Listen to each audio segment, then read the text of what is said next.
Honda Beast wasn't shy in day number 1 to use the Flicker Tyrant's Revenge early to kill in the first few minutes of the game. So that's what Binasic has to watch out for here. And looking at the backline dive heavy lineup the backline heavy lineup that Fantasma has with the triple mage, they have to watch out for this Hayabusa and the support of Pain, who I think will focus more on really maximizing the damage of the last Insanity to the back come the objective team fights. Man, that's a switch up. I was expecting the Lunox to be playing in mid. That was what I was expecting. As the Revenge connects onto 2, Tierra's forced to flicker out. Pain Flicks dishing out damage with the fire missiles. They're not going to be amounting to much. Wrecker's low on HP though, but he's still fairly alive. He still managed to secure the purple buff for himself. Yeah, and this X-Borg support is something that Binasic already showed off in day number 1 as well, and it is incredibly annoying to go up against. He has good wave clear. He can clearly remove the minion waves in mid to be able to assist in for the objective fights, in the buffs, in the Lord, in the Turtle. You're going to have to worry about the last Insanity once that's available for him. So you're going to have to watch out for the health of Fantasma Kalidad members come those big fights, because if they're going into a fight with 50, 60, 70% health, a good amount of that is going to be taken away, or could be taken away, by the last Insanity of that X-Borg from Pain. As there is a clear stalemate here for now. Turtle's going to be spawning 4 seconds. First major point of contention here, and we're seeing a lot of presence for Binasic near the Turtle pit area. We're seeing Fantasma trying to rotate to the top side, but Pain is trying to go for a push with that last Insanity, secures that kill. If Wrecker is going to be forced a hat trick out of there. We'll try to steal the Turtle away. He has a retribution available. He can go in with a hat trick to steal it away, but it's still going to the hands of Binasic. Ah, man, just when I said it, if Pain sees you at the low health, he has the flicker, he has his ultimate, he won't be shy with using it. So early on again, Jaemon gets picked off here.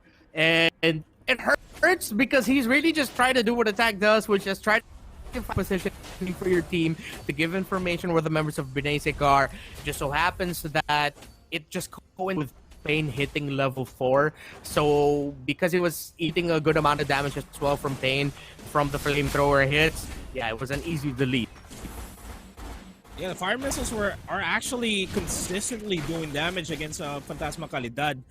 It begs to ask the question, what's going to happen as soon as we reach the 8-minute mark? Pain is going to synergize well with Oh My Yuri, 30 Gaming, and Honda Beast. Like, as soon as the set's being set by Honda Beast, that's where it's at. As I say, that's a raid onto 2. You pull me in, I'll push you away. That's exactly what Honda Beast did, but that's already a bunch of damage being thrown.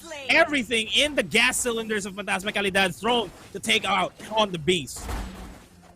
Great response there by Fantasma Kalidad. A great initiation by Honda Beast with the Tyrant's Rage onto 2. But the Fantasma Kalidad having their Chango close to that side lane will also be able to push down Changu down here in bottom. Get hits on that energy shield so you can get a little bit more gold. I love the response that Fantasma Kalidad showed there. Beautiful response. They're rotating as a 4-man unit there in the bottom lane, which is the best thing that I can ever go for here. As they will trade up the top lane shield here. The game is going to be joining in on the fray. Yeah, it's Look at the basic attack damage from the Moskov, man. Wow! That's 20 seconds. Like I counted 20 seconds. Top lane turret melted with full shields. And even Dexy using the meteor shower there in the bottom lane to get that orange buff. Now Fantasma Kalidad will contest. The Rage connects onto D Gaming. It will be securing Fantasma Kalidad, but they will trade out one. Last Insanity going to be used out, as well as Pain Flicks just to deter. Zero left alive. Will not make it out here. Late rotation from Fantasma Kalidad, but hey, they still secured the turtle for themselves, so Wrecker is feeling happy now compared to how he was in game number 1. Fantasma Kalidad weren't able to position that well for that fight. Really set up that Tyrant's Rage onto 2 for Honda Beast to pick off Jaemon. And the last Insanity by Pain, that was a great turn of events there for Binasic. But then, as you said, Fantasma Kalidad were the ones able to secure the turtle, and Wrecker doesn't have a death yet under his belt. As long as Fantasma Kalidad can keep Wrecker alive, can keep that Harley alive, it should be good news for them. Like that! Yeah, he's feeling confident. He didn't even... Oh, wait, hold up. The revenge and the rage. Chango has to respond to this. And Jaemon is going to be paying the price. The hat-trick's not going to be saving Wrecker as all. And Jaemon still manages to stay alive. That's still going to be a wonderful kill for Binasic. Great play there by Honda Beast again. Initially, we didn't see 30 Gaming in the shot of the camera, but because he was in the mid lane, Honda Beast trusted him to be close enough to be able to rotate. So even if Harley used that spatial escape to get away, he's gonna run into a Moskov, which is what he did. So Wrecker was just forced to fight, try to find a win out of that, but he just couldn't. That was a difficult situation for Fantasma Kalidad to recover from. I like that zoning that Honda Beast has been doing throughout the entirety of the game. He was preparing his revenge for Tangsy games, but he figured out that, hey, Jaemon's going to be joining on a fray in the bottom lane. I want to keep the guys alive as much as possible. Let's not do that. Pain flicks. Already no Firaga armor. Gets strong with a rage. Connects onto 2. Honda Beast is really a beast on this Kufra, and Jaemon might just pay the price. He goes for the stick, but he's still low on HP. 30 Gaming takes him down, and that's the meteor shower to deter any further pushes by Binasic.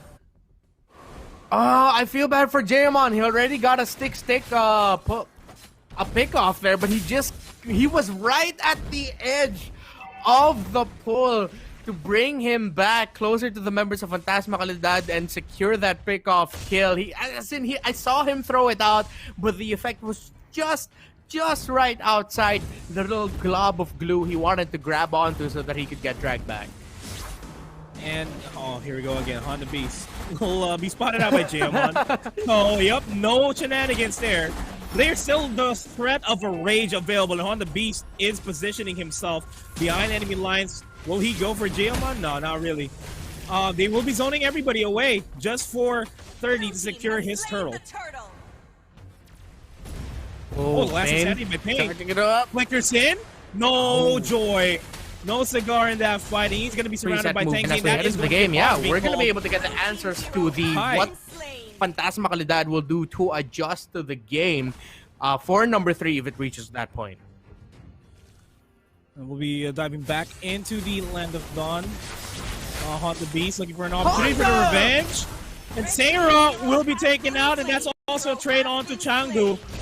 And it's Honda and the Jaemon here, the 2 tanks. You're not going anywhere, Honda. Let me just tour you around our jungle as they, Binasic, push out the bottom lane turret. In the process, 30 is going to be joining on the fray.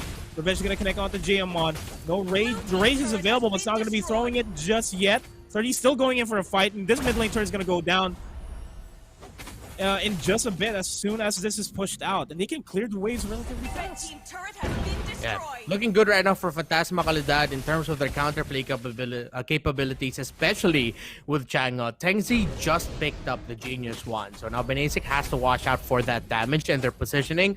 I feel like at this point, Honda Beast might end up becoming a sacrificial lamb for the lineup of Binasic, just to eat up the damage that the Meteor Shower can throw out. Good rotation here, though. Good revenge and rage onto Jaemon, and that's going to force him back. Fire missiles will be thrown. Stick on to Honda Beast to try to deter him away from the teammates. Meteor Shower is going to be thrown out as well. Pain Flicks is extremely low. Firaga armor is not going to be helping him at this point, but he still managed to secure the kill onto Jaemon, and Fantasma Kalidad weren't in a position to contest that push. Yeah, it could have been a great opportunity for Fantasma Kalidad to back off and just recover, but then Jaemon decided to take that fight. Yeah, he had some good targets there, but at that point, your Chang'e no longer had the Meteor Shower. At the same time, if I'm not mistaken, Sarah was trying to position herself better to get closer to the fight, but then I saw a bit of hesitation there because you could also see, again, that was a good chance for Fantasma Kalidad to back off, recover, and just try to play for better positioning for this Lord. Now, because of how that fight went, and the purple buff is up here for Wrecker, who was too busy, or who had to clear up the lanes up top, it's a free Lord for Binasic. It's a free Lord, which will be marching on over to the bottom lane quite shortly. And it's just a level 1 Lord, so there's nothing much to worry about here. They can deal with that. But if they cannot deal against this Binasic 4-man gank squad that's roaming across the map, they will not have a good time. And now Fantasma Kalidad, much better this time around in game number 2. Again, the capability of them to come back here with well-placed ultimates and abilities coming out from the Chang'e, coming in from this Kagura, who scale well again, who scale well into the mid to the late game. Their ability to defend this is quite good, but they have to watch out for 30 and Honda Beast. The revenge connects onto Sarah. Sarah's forced to go back. Here comes the Last Insanity as well, dishing this fairly decent amount of damage, but Chango and 30 Gaming is going to be there to dish out the majority of the damage and take down the entirety of the team. They just lose 30 Gaming in the process, but the Lord is already marching in towards the bottom lane. They'll get the mid lane. They'll get the game as well, no doubt. What an execution there by Fantasma Kalidad for that play, Nomad. Over and over again, well-timed use of the abilities, great targeting, one after the other. No ability went to waste there for Binasic. And as quickly as it started,